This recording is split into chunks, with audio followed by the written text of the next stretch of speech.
Hi, I'm Greg Sandow, and I'm here with Robert Wagner, who is the principal bassoon of the New Jersey Symphony, a longtime member of the board of the American Symphony Orchestra League, recently appointed, as you told me, Bob, the animateur of the New Jersey Symphony, which gives you an important role with your colleagues and the audience. And I could go on listing credentials, but we should go into things kind of one at a time. Particularly, I imagine, your role with the League, because I suppose there are some people who say you are selling out to management. Yes, I mean, that's with the assumption that the League is management, and that's something that has yet to be proven to me. Okay, wait, let's look at that one. Okay, sure. I think you say that with a certain wry appreciation of a complex situation. Yes. So, okay, the American Symphony Orchestra League, which is a membership organization, and hundreds of American orchestras belong. 900. Right. And certainly all the big ones with nationally and internationally famous names, including your own. Yes. And when I've worked with the League, I've certainly found myself working with orchestra managements. So you say it's still an open question about whether the League represents management.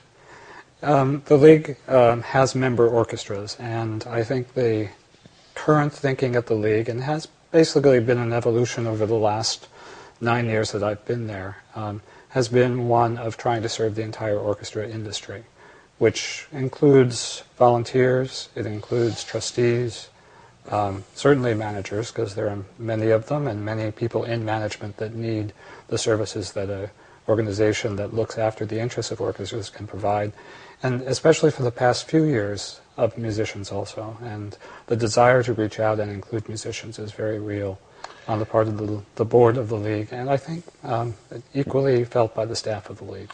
Right, and I think it's also one of the biggest developments in the orchestra world in the past decade, that musicians increasingly don't simply play their instruments and grumble about management, often with good reason, but you take a part in the governing and the planning of the field. But if I understand, you've been on the League board for 9 years. Yes. So it sounds like you've been there from a time when this wasn't happening as much. Well, it's kind of interesting, because I certainly have had to defend myself with my colleagues many times. Often in open public forums, I have been, for the last 10 years, and probably 8 of those last 10 years, the ICSOM delegate for my orchestra. And so now you're playing both sides of the street. Both sides. I sat down with Paul Judy one day, and he had a great term for this person who straddles the middle and sees both sides of the he being equation. The person who founded and ran the Symphony Orchestra Institute. That's right. And it was it's kind of an interesting role to play, because I certainly, being a active musician and a very busy musician and a teacher, I certainly understand the role of what musicians do, and our lot in the orchestra very often, as it's been cast to us, and we have assumed from the real struggles that musicians have had to fight in order to gain recognition, in order to gain a decent living. A very important fight, and ICSOM was a very important part of that within our union, which had a very difficult time 40 years ago recognizing that symphony musicians are maybe a little bit different than the casual club day musicians in this country. Oh, you mean the AFM had trouble? Yes, and so that's why ICSOM was created in the early 60s. That's had a tremendous effect, both on the way the union views the working musicians within its ranks, and the way orchestra managements and boards have begun to have, in some cases, been forced to relate to their musicians.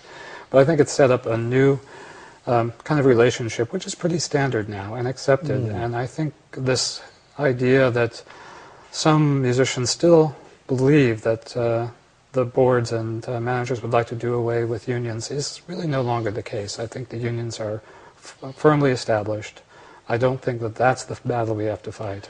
I think there are other things that now we need to align ourselves, and we'll get to. Yeah. But I want to go through the stages of this. Sure. It sounds like you're outlining a history where, at one time, musicians were pretty much at the mercy of management. And conductors. And the conductors. Yes. Could be fired at will, for example. Yes.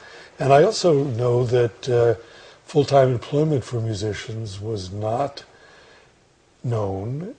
I've seen a history of the Indianapolis Symphony where at one point they list the jobs that their members used to have in the off-season.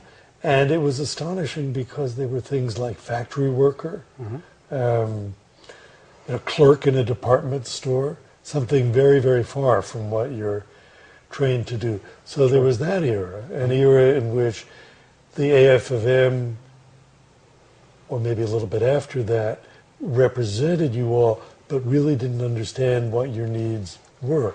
And another dynamic of that, even when contracts had to be negotiated between management and between the musicians' union and the management of an orchestra, that would be done by the local president, who would have lunch with the manager of the orchestra, and they would decide on what the contract would be, without any input from the working musicians in the orchestra. And so then there was the period of musicians getting organized, orchestra musicians getting organized. Right.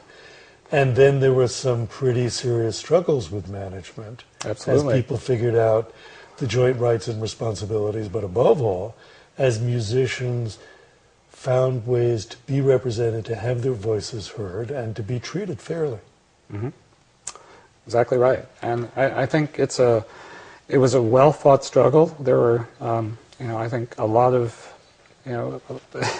it was kind of interesting. One good anecdote, when I joined the league board, and one of the persons on the board and I were discussing ICSOM, they were surprised to find out it's an all-volunteer group. There is no paid staff. And I didn't know that. No, it's just, we are union musicians and trade unionists, and this is another expression of that within our own union. Right. But ICSOM, let's define that for people who might not know what it is. This is the International Conference of Symphony and Opera Musicians. And this is distinguished from ROPA, which is the Regional Orchestra Players Association. And that is for generally people in smaller orchestras, and ICSOM is for the players in the larger orchestras. That's right. I believe 52 orchestras, the top 52 orchestras in the country are now in ICSOM. But ICSOM, and I didn't know this, is a volunteer group. It's not like the AFM, which has salaries, full-time staff, publications. So ICSOM is volunteer. Yes. And you've been involved with it for how long? Well, it's probably over a decade now. And the involvement. How old is it? ICSOM began in the early 1960s. I think 1962. And I think the 60s are the decade when all of this that we're talking about started to happen. It did. When musicians really began organizing and standing up to management. And to the union. And to the union. Which was the other important. It was always a two-front war that you had to be very vigilant about. And were you involved in any of this? In 1962, I was 7. So no. Well, some of it later, though. Maybe. Some of it later, but not. I would say so much of the skirmishes had been decided by the time I came along, and the parameters kind of set and the working relationships established. I think, for the most part, in my tenure as an ICSOM delegate from the New Jersey Symphony, it has been recognition with the union and making sure that working musicians are getting a fair shake. The problem, of course, with the American Federation of Musicians, or not problem, is that it's a democracy. It's a democracy, and it represents a lot of people who play casually, sometimes or never. Yes. And certainly people, the club day people, who are playing under vastly different circumstances. Right. And for many employers, as opposed to those of us who have one employer, enjoy full-time or near full-time employment within orchestras. Right. Which gives you an entirely different relationship. Right. Because you really depend far more on that one employer than anybody does who have a multitude of them. Sure. And that probably brings us on to that subject of then investing some of our brain power and our interest in making sure that our employees are strong and that they have good futures ahead of us, which I think Which is something that's come up in recent times because, as the whole world knows, quote, orchestras are in trouble. Yeah. And that is a legitimate problem. Ticket sales aren't what they were. Interest in classical music and the culture at large is not what it once was. Yeah. Fundraising is more difficult. The choices that people who might buy tickets have multiplied just vastly. Sure. And Plus, if you wanted to consume classical music 40 years ago, if you were kind of advanced, you might have a stereo. Right. In the early 60s. Right. And so you would get this wonderful stereophonic two-channel sound. Of course, we know how far we've come in the last 40 years. If I want to consume classical music, I don't need to go hear the symphony. You don't need to go hear the symphony, and you might decide to watch a movie at home, which is something that you couldn't have done 40 years ago. Sure. And that leads, as you were saying, to an atmosphere in which there is more cooperation between musicians and management, formerly at each other's throats in many occasions. Right. So this, I feel safe in asking you, you have been part of. Yes, I have been a big part of that, actually. In the New Jersey Symphony, I began playing with the New Jersey Symphony in 1978, and I joined the orchestra in 1979, so I'm beginning my 27th year. The New Jersey Symphony, yes, for people who may not know that, the New Jersey Symphony is not quite a full-time orchestra. No. How many weeks? Well, we just went back to 32 weeks. We were at 35 weeks. Which is one of those difficult negotiations. It is. Where I think it's something we should come back to. Sure. Where the musicians need to feel that this actually has to be done. Yes. And they're not being taken advantage of. Right. But then New Jersey is also in an interesting position because it represents the entire state and plays all over the state. And when you joined it, I think it played in many more places than it plays now. When I joined, we did 17 different series in 16 different halls. Oh, my God. And that was, it was 5 nights a week on the bus to various high school auditoriums somewhere in New Jersey. I lived in the city at the time, so it was through the tunnel and then wherever the bus was going. There was that. Let me put it this way. Here's how I want to ask this question. Anybody can see the downside of all of that. What was the upside? The upside was that you were really taking the music to where the people were. Right. And I think that still is our mission. We don't play in as many halls now. We're down to 7 halls. Right. But we're still the only major symphony orchestra in the country that does that much regular run-outs to our constituents. And I've talked to musicians in your orchestra who have just exclaimed with a certain delight about how much the people in these orchestras love, in the audiences, love the music. Yeah, yeah. Which they wouldn't have coming to their communities if it wasn't for... Or they may have it once a year, yeah. But they're not going to have 8 concerts coming through, and so they get the variety and the soloists that come along with that, so that's very special. And of course now you also have that spectacular hall in Newark, NJPAC. Which Wonderful gives place. you, yeah, that is one of the treasures in the country, and it's not appreciated. And digression here, but I really want to say this. I've been to numerous concerts there. I'm just knocked out.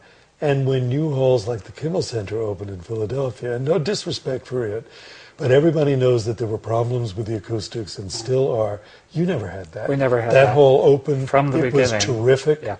And people forget that, and it's not mentioned anymore. Yeah. It's a wonderful place to play. One of the best places to play and hear music. I think so too. And in my life, I've had the experience of playing in most of the major halls in Europe, and I think the Musikverein tops it. I think Boston Symphony Hall is better, but I don't know many other better halls that... And I know that this opinion is shared not just by classical musicians, but by some of the pop acts that play there. Yeah. They also love it. It's a wonderful facility. Yeah. So this gives the orchestra a sense of empowerment, a sense that you really amount to something. That was the big thing. Yes. that this peripatetic orchestra that had been on tour for all these years, finally 7 years ago, had a home, and we had lockers. And this meant an awful lot as an ensemble. Plus, at the time, our subscription audience tripled. And, so it was really good times. We're talking about the cooperative nature of things, and the opening of the hall is actually a good example. Which was what year? Oh, yeah. I think we're in our 7th season now, so we got to back up. It was probably 1997, 98 season, if that sounds about right. That makes sense, yeah. But that would be a perfect opportunity for the musicians to strike. Mm-hmm. The opening of this brand new hall, there were television broadcasts and everything. What a time to hold the management hostage. Because you had a contract negotiation. Yeah, the contract was up. And instead of that approach, we, as musicians, decided, or certainly our committee decided, why don't we negotiate this contract early so that's not an issue? That to give even more of a boost to the orchestra, if we settle a contract that overbridges that opening, that's going to give the institution a lot more credibility. And this was the musicians' idea? It was the musicians' committee idea that just said, let's do this early negotiation. And what possessed you to decide to do that? I think New Jersey, we're trying to do something that perhaps really shouldn't be done, and that is to have a symphony sandwich between the New York Philharmonic and the Philadelphia Orchestra. If people living in New Jersey want great music, there are two great orchestras on either end of just cross one river and you're there for either of those. However, over 80 years ago, someone had the great idea of having a New Jersey Symphony, and we are now in a position where I think we had a responsibility to the state. We had a responsibility to our audiences, and we had a responsibility to our future to make the labor thing not an issue here. Okay, but I'm still going to push you on this because very often when that happens, there is some implicit gun over everybody's head. I think that's a mixed metaphor, but let it stand. But you know what I mean. The cooperation between management and musicians now is, to a great extent, motivated by the problems that the industry is having, and everybody understands that this is not the time to be at each other's throats. Was there anything comparable? Yeah, let's back up. There's no gun here. That's really important.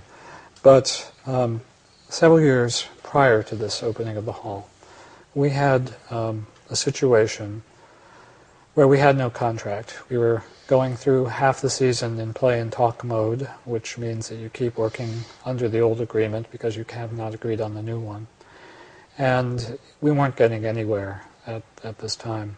And one of the strategies that we employed was to have every musician in the orchestra write personal letters to all the board members, basically saying, at the time, there was a 47% cut in pay on the table as their final best offer. And of course that was going to seriously impact everyone in the orchestra. So our strategy was to have everybody write the letters and see if that helped. We ended up settling the contract for a 17% cut and thought we'd achieved a great victory. Of course, interesting how that dynamic works.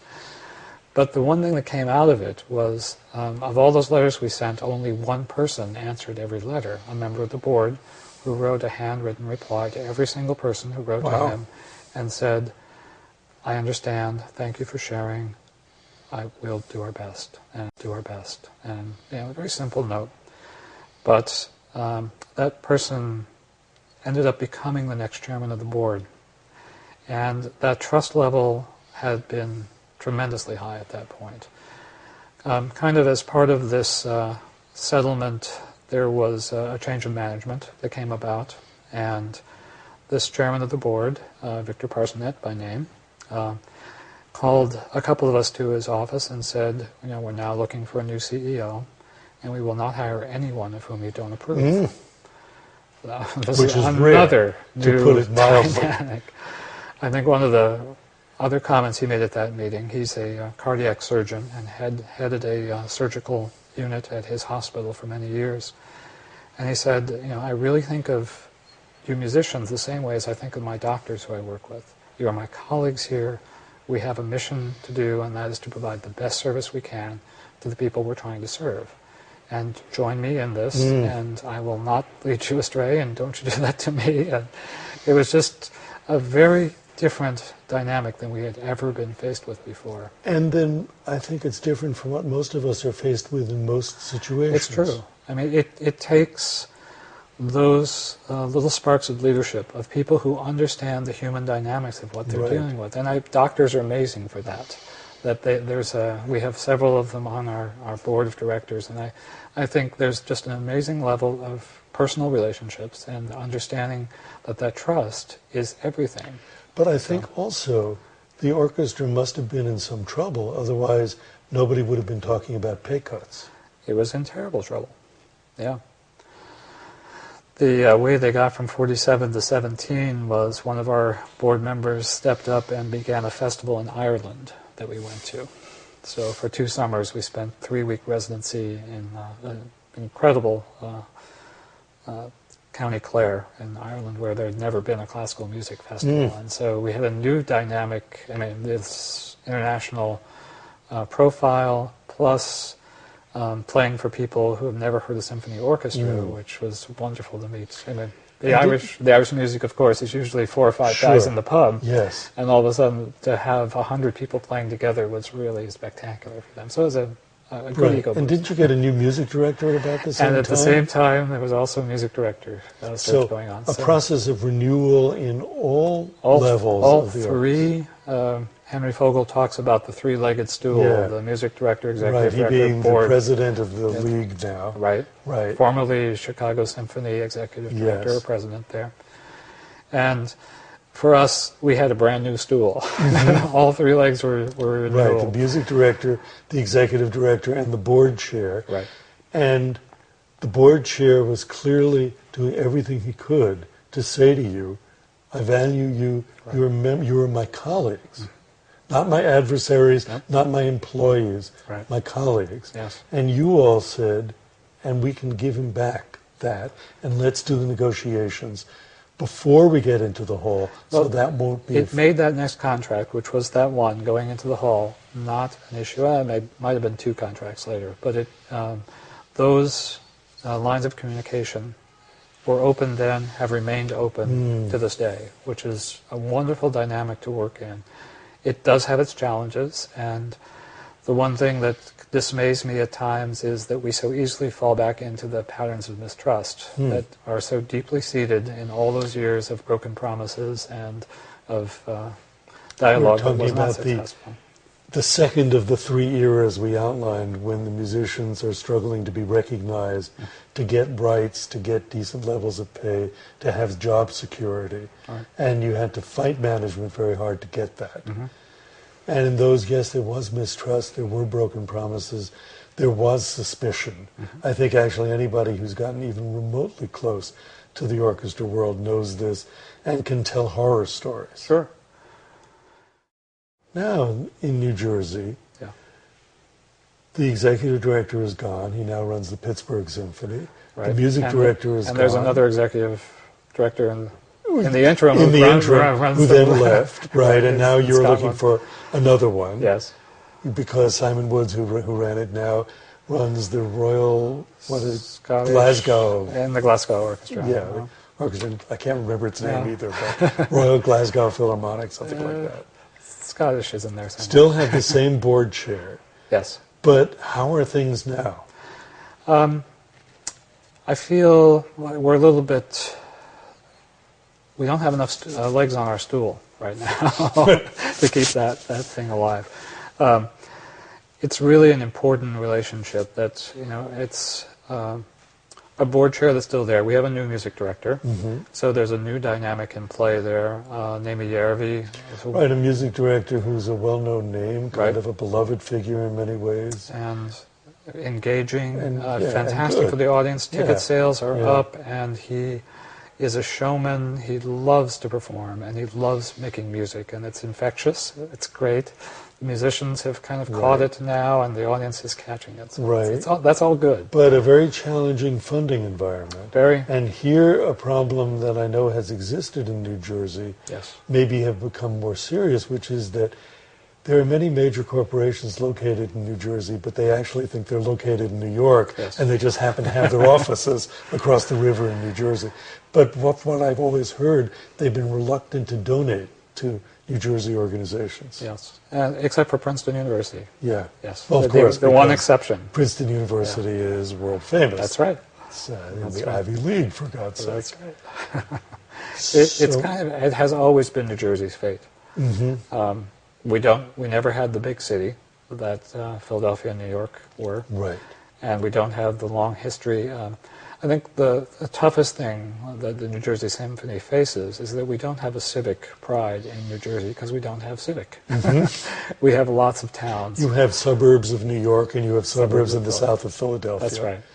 And we have pine barrens and we have mountains. You have pine barrens and mountains, and you have a reputation, at least in the New Jersey towns I know, for a high level of political corruption. Yes. In Newark, you have the heritage of the riots in the 60s, Right. which city has to some extent never gotten over. That's true. I think it is the only American city that has not made the recovery. Right. Every other city suffered that time at the late 60s. Well, you still see areas that are still Yes. flat, Yes. kind of burned out at one time, Yeah. then bulldozed and not rebuilt. And so this whole idea of building a new performing arts center in Newark seemed to us very unusual. We rehearsed in the old Mosque Theater, which became Symphony Hall, also a nice acoustic hall, in a really downtrodden area of Newark. I had been there and heard you under Robert Spano before he was famous.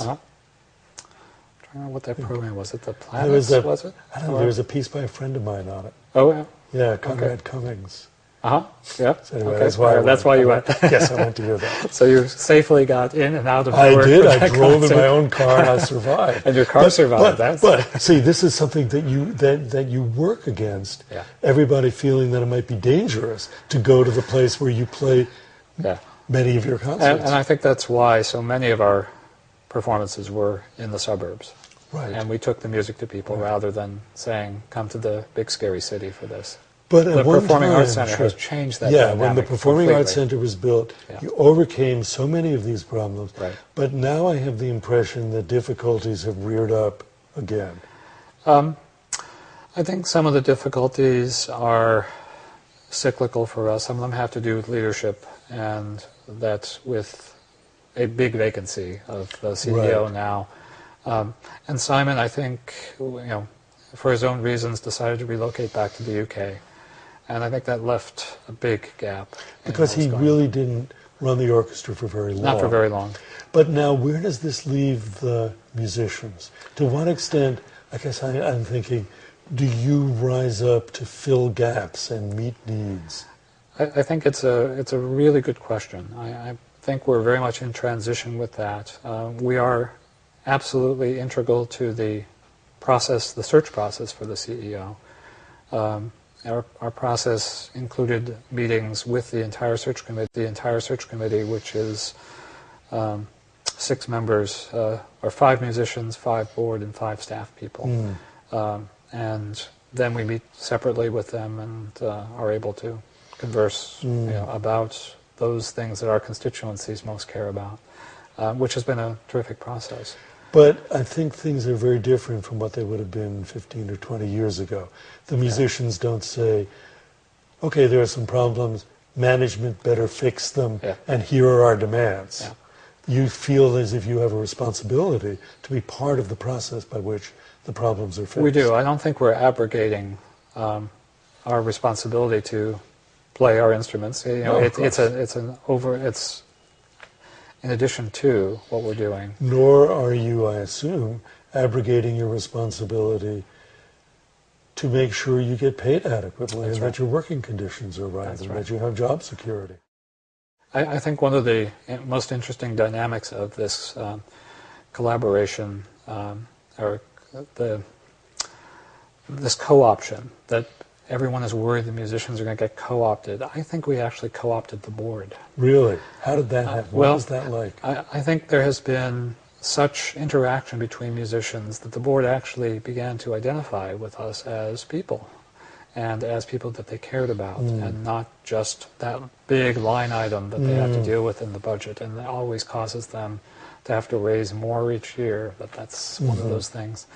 To the point where I almost thought they should have come back to us to renegotiate because the red ink was getting deeper and deeper, and they didn't. Really? There was no will on the board to break the promise that they had made to us. So it's kind of an interesting...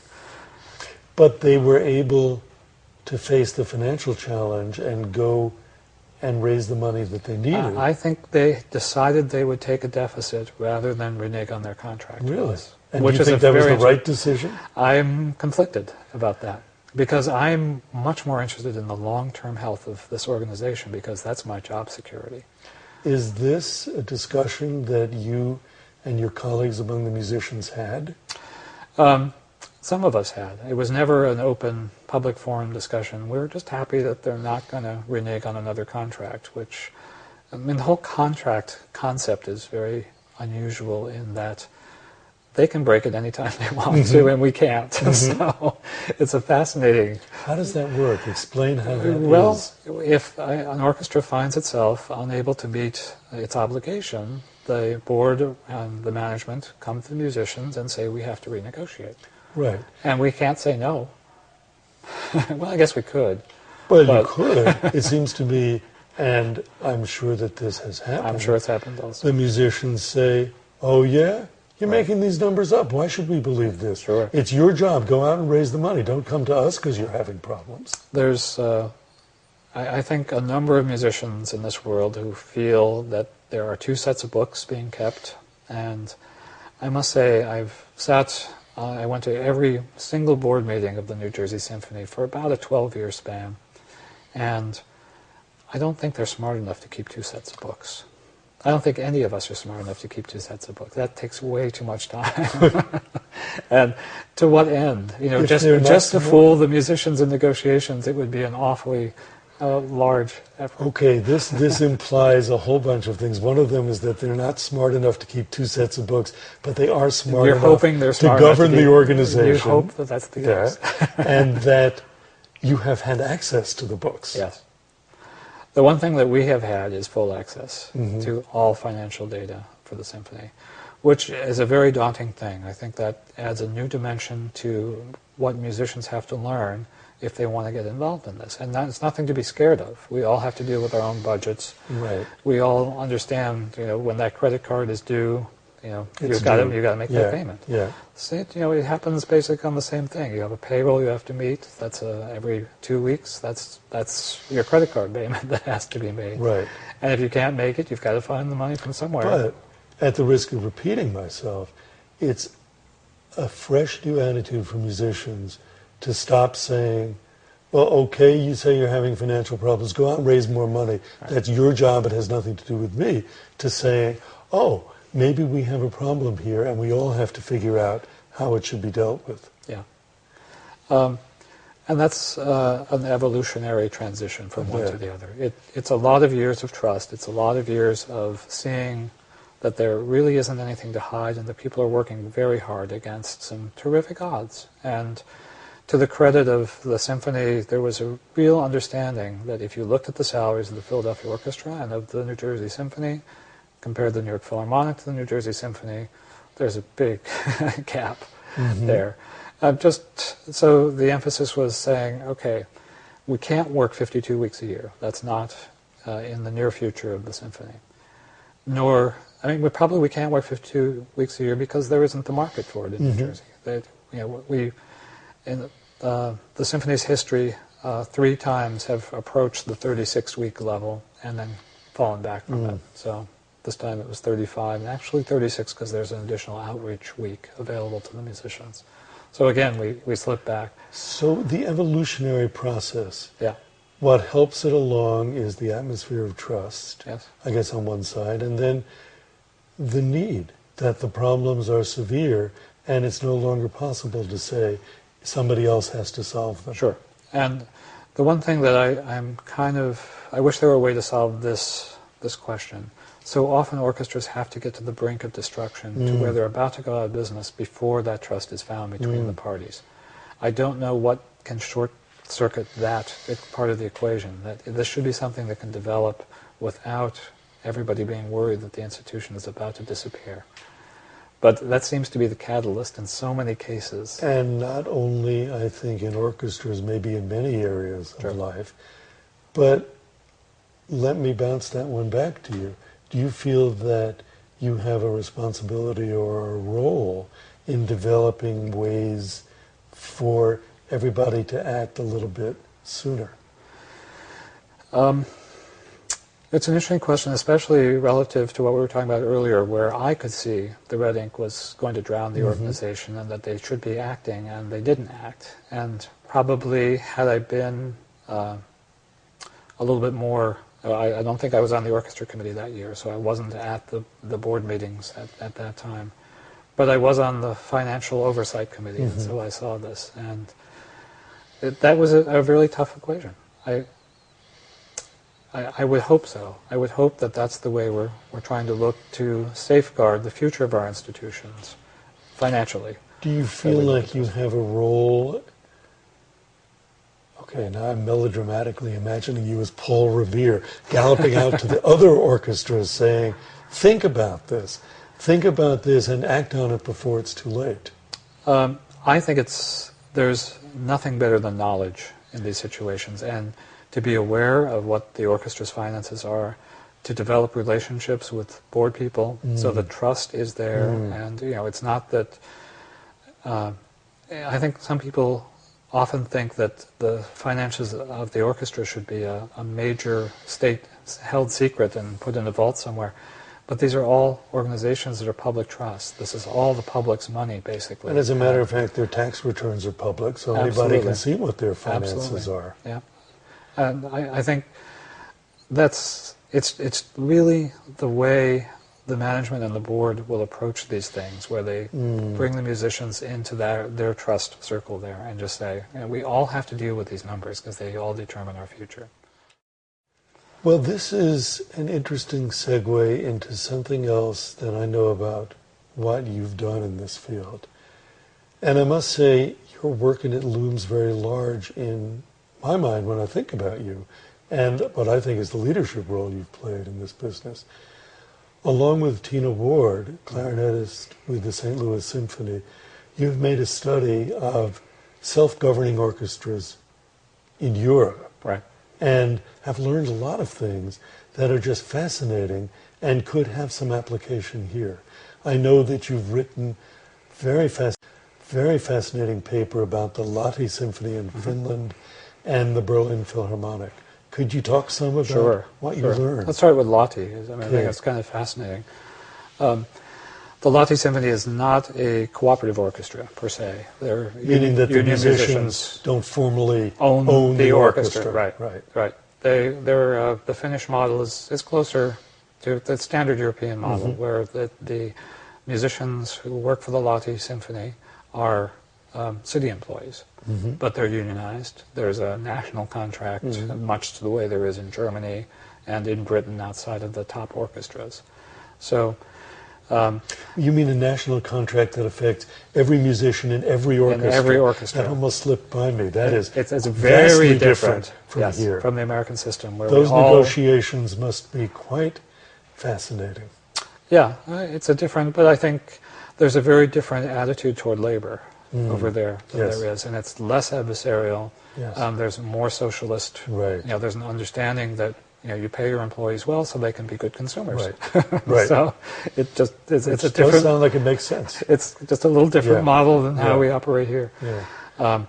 But with the Lahti Symphony, the reason Tina and I went there, we had intended on going to the Berlin Philharmonic, the London Symphony, and the Vienna Philharmonic to do this. Which are all self-governing orchestras. The musicians own them. Right, and they always have. And always have. I mean, a few with slightly different incarnations that then became cooperative, but those cooperative ventures are all over a century ago when they began, and they've been running that way for that long. But with the Lahti Symphony, Osma Vanska, the conductor of the Minnesota Orchestra right now, is also the music director of the Lahti Symphony, and came to conduct the St. Louis Symphony. And Tina approached him, and they began talking. And Tina was interviewing him relative to this Mellon article that she was to write on such things. This is something for the Mellon Foundation that has a program called the Orchestra Forum that you and I have both been involved in, which involves some 14 orchestras that have received long-range funding and are interested in making, we hope, long-range changes in their culture. Looking at new models. Looking at new models of how to run an orchestra. Right. So you all were doing a study. I was, Tina had approached Mellon by herself and gotten a grant to do this study, and within my orchestra, part of the money that the Mellon Foundation provided to us, we used to give professional development grants to the musicians in my orchestra. So $50,000 a year was put aside for musicians to use for their own professional development application process, and my application was to actually go and do a study of these three orchestras. Tina and I found out we had gotten grants to do the same thing. Right. So we joined forces, and it was a lot more fun to travel together than travel by ourselves. But then Lottie came into the picture through Vanska's conducting of the St. Louis Symphony. And it turned out to be a really fascinating model because it wasn't a cooperative orchestra, but years earlier, well, let's go back. They have an executive director. They're pretty much city-funded, as most European orchestras are. The majority of their funding is from city or state funding.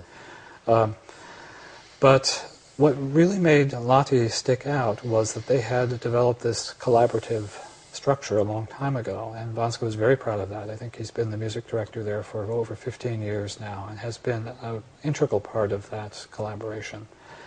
They had Lottie is a very small city. It's about 100,000 people.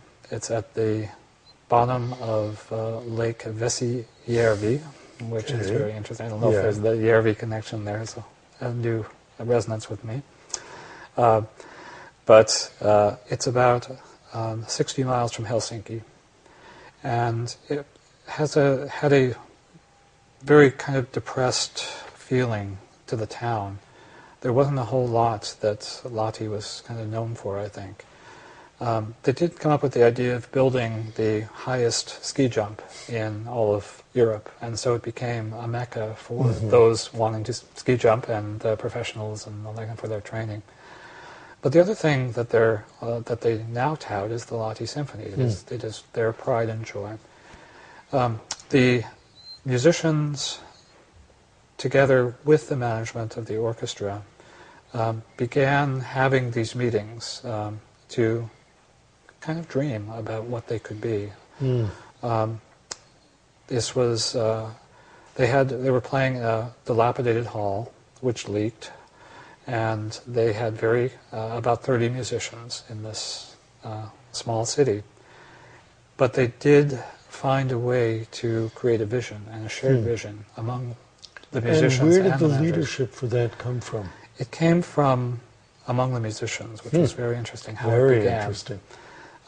There's an interesting thing, because Finland is a socialist country. Leadership training is mandatory for people in leadership positions in any company, no matter where they are. So musicians in the orchestra actually had to go to city-sponsored leadership training things. There was some valuable crossover. There were some things that didn't apply very well. But the idea, in other words, is that if you're going to be in a leadership position, you ought to know how to do it. Know a little bit about it. Something that is assumed in our system. And as a principal of a section, you're assumed. You know what you're doing as a principal. You don't always. You may be an incredible player, but you don't know how to get along with your section. For sure. That's a good thing. And it happens in many areas of life. It does. So a little bit of training and thinking about your leadership and your role in leadership is and so really that led thing. the musicians there to take the initiative in saying, we could be more than we are. That's right. And they seized upon, I think, the work with Vanska, who was a conductor who liked the idea of, I think the quote we had from him was, I have one brain, I'm supposed to decide all this, when I have 70 brains sitting all there thinking their own ideas, and if we all could get together, that's 71 is going to be a whole lot better than one. That's right. And he was talking about music as well as management. He was talking music and management, which was interesting. That a conductor so open to that was very unique, and I think it empowered the musicians to begin to think differently about what their collective future That is, could be. having a music director who trusted them that much musically, Yes. empowered them to think about what the destiny of the orchestra Right, and would be. he lives in the town, so there's a commitment from him to be involved for the long range.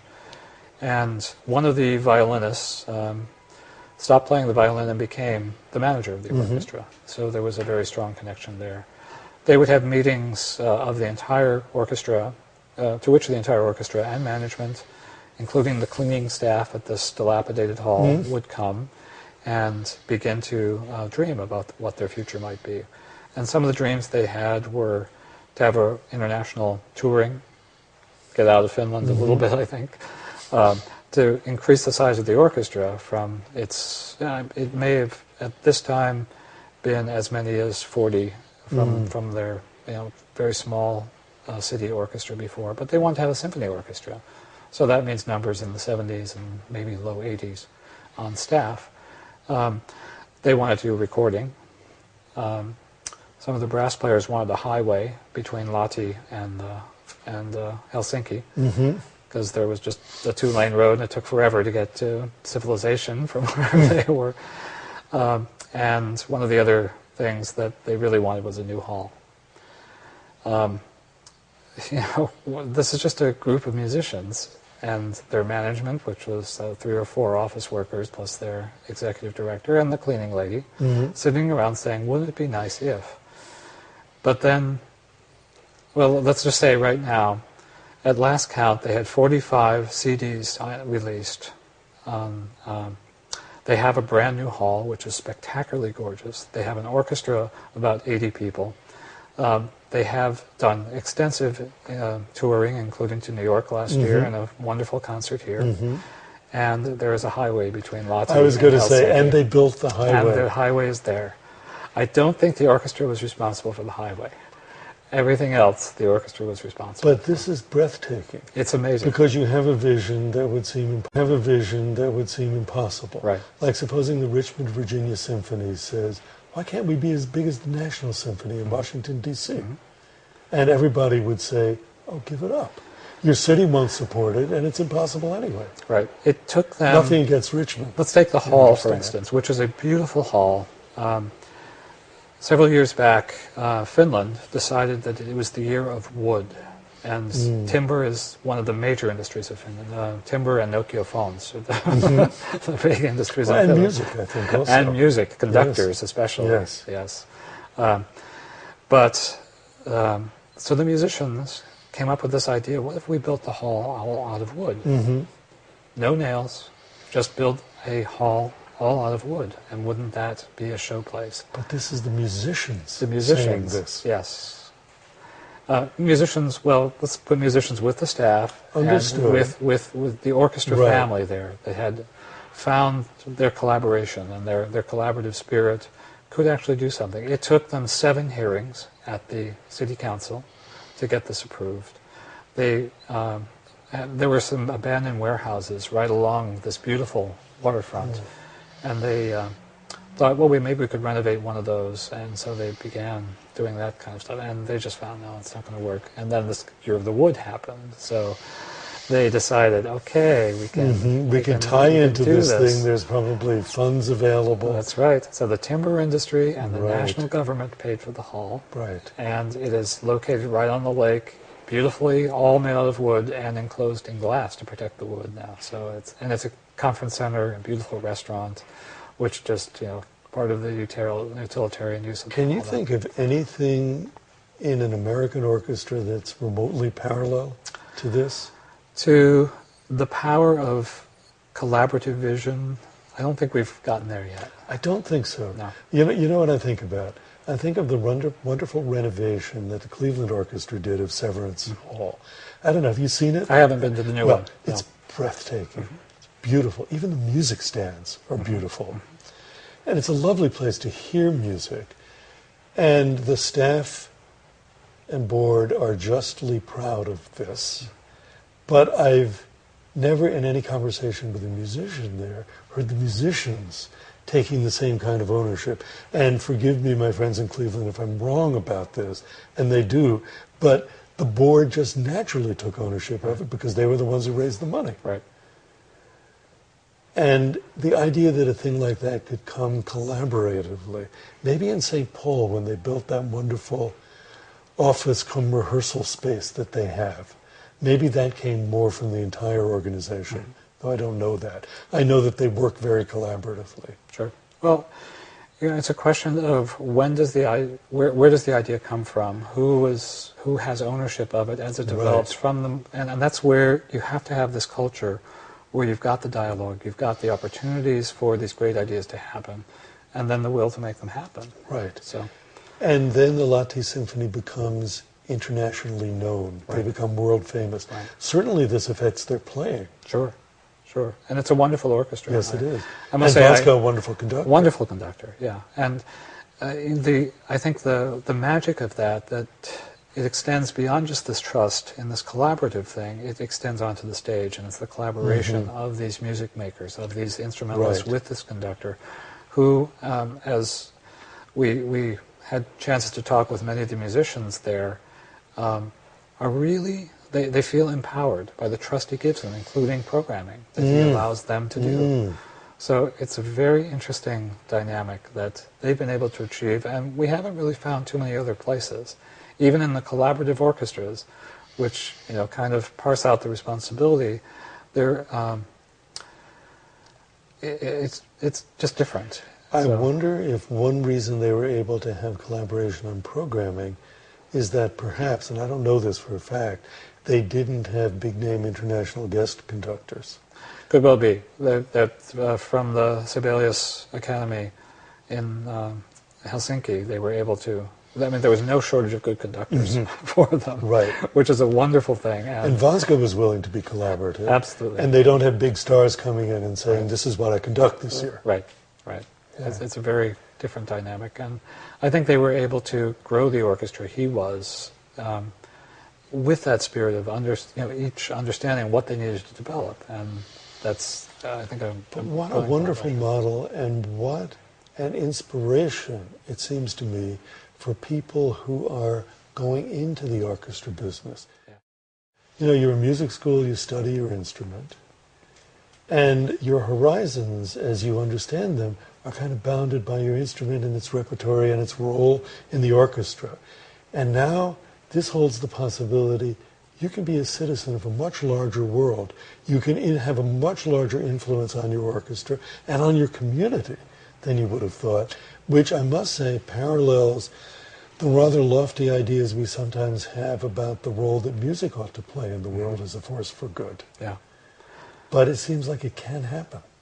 I think it can. Something that our managers at the Symphony have been doing this year is they've been sending us copies of emails that the Symphony receives, so far all really positive, about people who have really kind of transporting experiences when they come to the conference to the concert hall.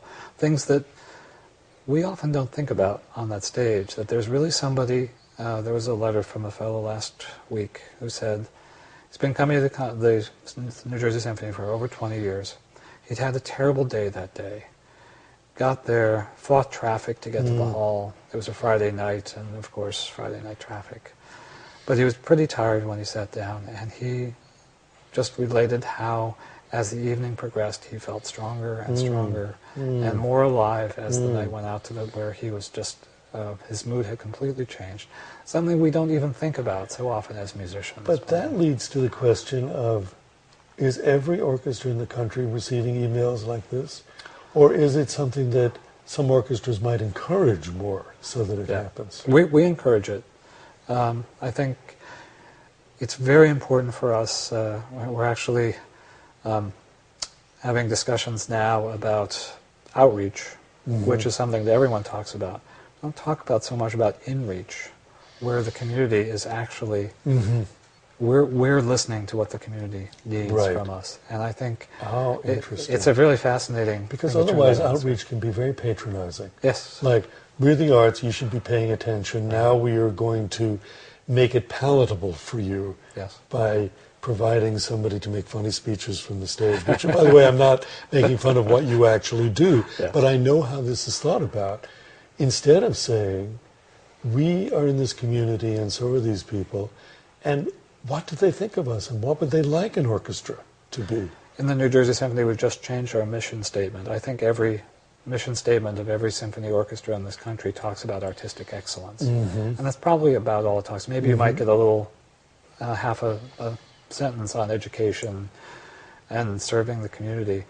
But we've decided to elevate we've decided to elevate connection with our communities to an equal level with artistic excellence. So it's a brand new venture for us to explore how we can possibly fulfill our mission, our brand new adopted mission, to engage with our communities the same way as we try to achieve the artistic excellence that we're always searching for. Now, some of this, of course, is because the community isn't paying attention as readily as it used to, so there's a need to go out. But I think this goes beyond a new outreach approach or a new marketing approach. It's actually saying that you want to engage the community, kind of people to people. Right. Outreach and inreach. Outreach and inreach. So this then would lead naturally into your role as the animateur, which is it's brand new. Brand new, and a word that many people won't know. Yes. I don't think I officially have that title, but it's what I'm doing. Okay, but you used it to me. Yeah, I know. And I know the term was invented, and the role was invented at the London Symphony, which had a full-time staff member doing it. That person then went to the Berlin Philharmonic. The Philadelphia Orchestra now has one. And it's somebody who is, as a full-time job for them, responsible for creating ways in which the organization and the community spark each other. Right. I don't think mine is quite Yours that is not like not that. quite that involved. No, it's not, because your full-time job is playing the bassoon. That's right. Yeah. Or your 32-week right. job. Right. But what are some of the things you do? You speak before every concert. I speak before every concert to the audience assembled. It's actually because of my position physically in the orchestra, I don't often have very much connection with the audience. So it's amazing to me to sit on the front, or to stand on the front of the stage and look out and see the faces. But you know, that's a an wonderful interesting experience. thing, because as opposed to other forms of art and entertainment, orchestras, at least in America, seem to walk out on the stage and not contact the audience at all. Yeah. You come out, you sit there, you talk to each other, you noodle on your instruments, you do important practicing, but there's not a sense that you're acknowledging the audience. And I imagine when you sit in the middle of the orchestra, as you do as a bassoonist, that you cannot look at the audience if you There are times when to. I have finished symphonies and was shocked that there were people there and applauding, because you're playing the symphony, you're playing the music, and all of a sudden all these people are applauding. Whereas without those people, there's no orchestra. That's right. And in a certain way, no point in having an orchestra if That's right. somebody's not listening. Yeah. My father always reminded me of the importance of the important role that music serves to our culture and to people's souls, which is a really interesting thing. That, when it is your job and you do it every day and you work hard at it, you don't often think that people are really being affected, which is why these emails are so edifying. Right. And just to remind everyone, there are people who really need this. And when you're in music school practicing your bassoon excerpts, preparing for auditions, you actually may not think, the ultimate thing I'm doing in playing these bassoon excerpts and someday in an orchestra playing the actual music is reaching people as part of this totality. I think that the conservatories are doing a much better job of conveying that than they did when I was there. Right. I used to be music editor of Entertainment Weekly magazine, and one of the franchises that magazine had was explaining what goes on when TV shows are shot, when movies are made, when pop albums are recorded. People were hungry to find that stuff out. And what goes on in an orchestra is just as interesting, but you don't really hear much about it. No. And that's how I actually began when I introduced myself to the audience the other week. And I just said, I'm going to tell you some things that you don't see on stage and we try to hide from you. But it's kind of important for you to know. What? Well, there was such an obvious example. The first piece we did with Nemi Järvi, we do a lot of Scandinavian music, which is wonderful. It's very interesting. But we did the third Swedish Rhapsody by Hugo Alvens. Okay. Okay. Yeah. So I asked first I asked the Yeah. the audience how many people have ever heard of this composer, and there were 3 or 4 people. Yeah. And then I asked the orchestra, and there were 3 or 4 Yes. musicians there too. So there was a balance there. That was very good. But it starts off, and I just told the story of the first rehearsal where I came in, and my part I have rest for a long time, and so the maestro began the downbeat, and the bassist played, and they just held this G that went a very low rumble, very quiet. And all of a sudden there was a wind instrument playing, but there was no one around me playing it. And it wasn't a typical orchestral wind instrument, but it was an off-stage saxophone. Oh my God. So, even right there, there's a secret. So the question is, at the concert, does that saxophone have to wear his jacket, or does he get to be a little bit more comfortable backstage? Is it really hard to play that far away from the orchestra? All those things that are kind of natural things. And at one concert, Järvi didn't want to disclose what the instrument was. All he would say was, it's not an instrument we use very often. At the other concert, he wanted to talk about the saxophone a little bit, and how this is just the right instrument, and the fact that if it were on stage, it would be too present. Sure. But this way, people were not maybe startled by the fact that they couldn't find who was playing that instrument. They knew that fact, or they were prepared for something that they weren't going to see. Trying to think if other pieces begin with offstage instruments. You expect that later on. And normally what you see, if you're observant, is the members of the orchestra, like the trumpets, let's say, getting up and heading off stage to play. Sure. And so here it's quite a surprise. It was quite, a very unique feature, but the whole nature of rhapsodies is that they're kind of schizophrenic, and you have, these amazingly fast, happy parts, and you have these very long, drawn-out, sorrowful moments where very reflective kind of stuff. And this piece really went back and forth like that. What reaction do you get from the audience? I think people are really thrilled to hear something new, something they've been, I think, deprived of for too long. The fact that, first of all, we're people playing this music, and that we didn't know this music before Tuesday, and boy, don't we really do it well on Thursday night. Yep. That's also pretty much of an amazing thing for people, that we haven't been rehearsing this for weeks, and that we actually are at a level where we get together on Tuesday not having heard a piece, and by Thursday night it sounds like a piece. I was once involved last season in a whole series of discussions with members of the Pittsburgh Symphony audience, something the orchestra hired me to do to develop more of a relationship with its audience, and particularly get them to begin taking some ownership and talking to the orchestra about what they thought. So there had been a program with a Schoenberg piece and a Berio piece, 2 atonal pieces in one program, quite a lot for the audience to take. And naturally there was a lot of discussion of that, but I admired one member of the orchestra who said that one of the reasons the audience might not have clearly understood what was going on is that the orchestra still didn't, that it didn't know either piece well yet. Yeah. And maybe they needed to play a little more for it to settle before they could really make a statement. I thought that was an amazing thing. Very brave. It was. It was.